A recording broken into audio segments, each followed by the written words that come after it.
Hey, my name is Enoch. I'm with Legacy Plumbing, and I'm here to show you a few things that might go wrong with the toilet and how to address those. Some things you may be able to address yourself, some things you may want to call a plumber at, but we're going to talk about them.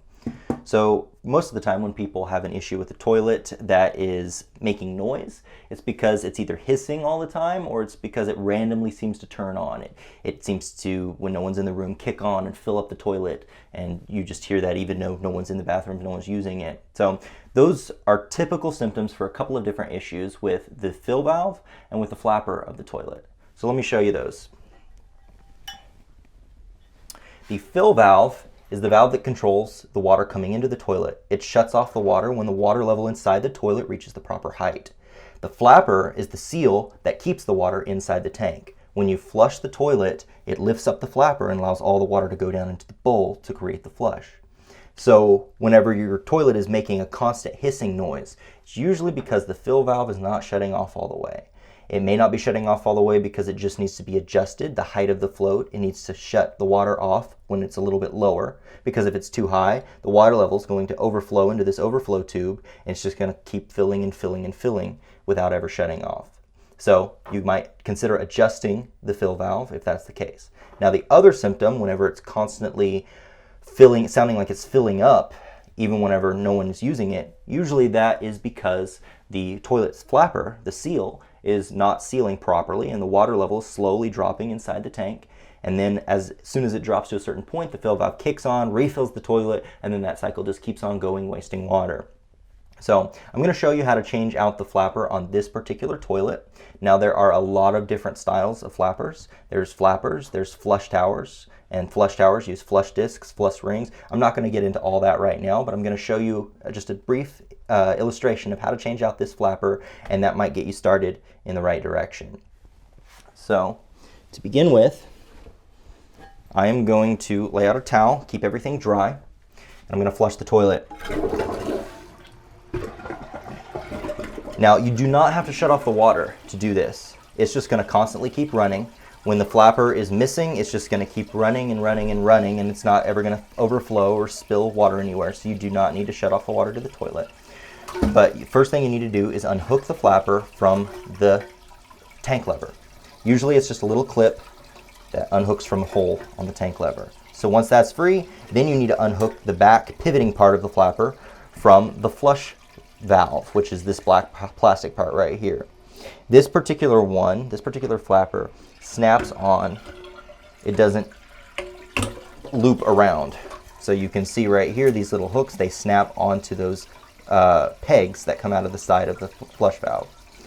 So that is as easy as that, removing the flapper. Now, sometimes it's not just the flapper. Sometimes it's the actual flush valve inside the toilet that has an issue. If that flush valve has bits of debris or is eroded by the water, then brand new flapper is not going to solve the problem.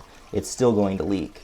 So you need to make sure that you run your finger around the flush ring right here.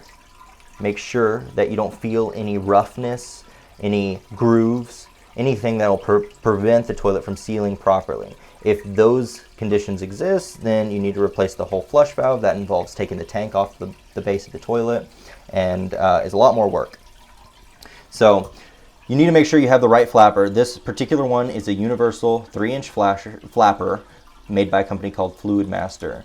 It is adjustable. There's this ring at the bottom here that you can turn one way or the other, and it will adjust the amount of time that the flapper stays open, which is important because you don't want it to stay open too long, flushing too much water from the tank down to the bowl, and you don't want it to close too soon, otherwise it won't be a powerful flush. So you can get another Fluid Master 3-inch flapper, or you can get a different brand. This particular one is made by a company called Corky, and it also is adjustable.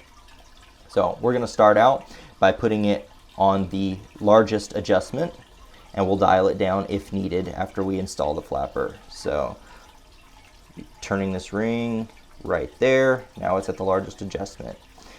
This is similar to this one in the sense that you have these two clips that need to snap onto those pegs. So I'm going to go ahead and do that right now. One side, the other side. Now you want to make sure that the flapper doesn't bind on anything, that it moves up and down freely like it's supposed to.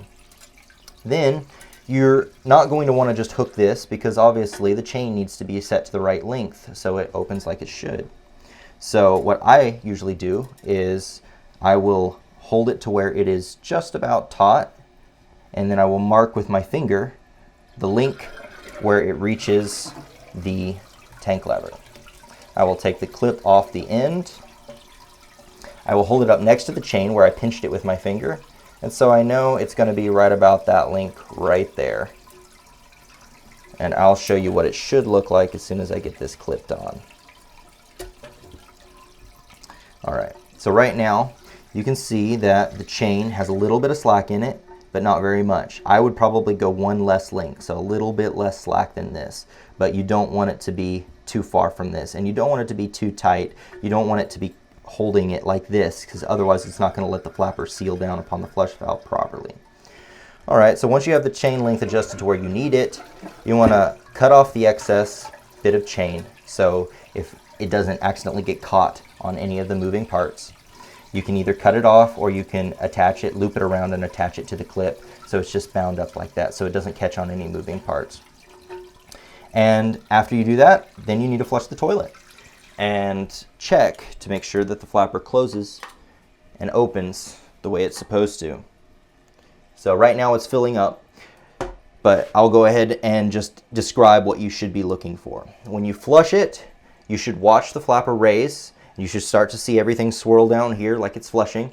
And then as soon as the water fully siphons and you hear the siphoning, sucking sound as the toilet actually flushes, as soon as that happens, the flapper's going to close. That's when you want the flapper to close. If the flapper closes before then, you're not putting enough water into the toilet. If the flapper closes after then you're putting too much water in the toilet, and sometimes you could even get a double flush to where it flushes once and then you don't even touch the handle, it flushes again. So one way or the other, you need to dial down that little dial I showed you on the flapper to where it's the right timing for this particular toilet. And each of those flapper brands are different, and you need to follow the instructions that come on the package for how to adjust it. But in a nutshell, that's how you replace the flapper. Now, I will pan over here real quick and show you a handful of different flappers that we carry on our trucks. Like I said, there are a lot of different styles out there, and some work better for some toilets, some work better for other toilets. So you may need to experiment a little bit with some of the universal flappers, or you may need to order one that's specifically from the manufacturer. Some toilets have this tag underneath the lid, and it has repair parts lists. This particular toilet's an American Standard. You can find out what is the flapper part number and order that directly from the manufacturer to make sure that you've got the right flapper for this toilet. If the toilet doesn't have this tag, then you might need to experiment a little bit. And so, in a nutshell, that's how you replace the flapper on a toilet.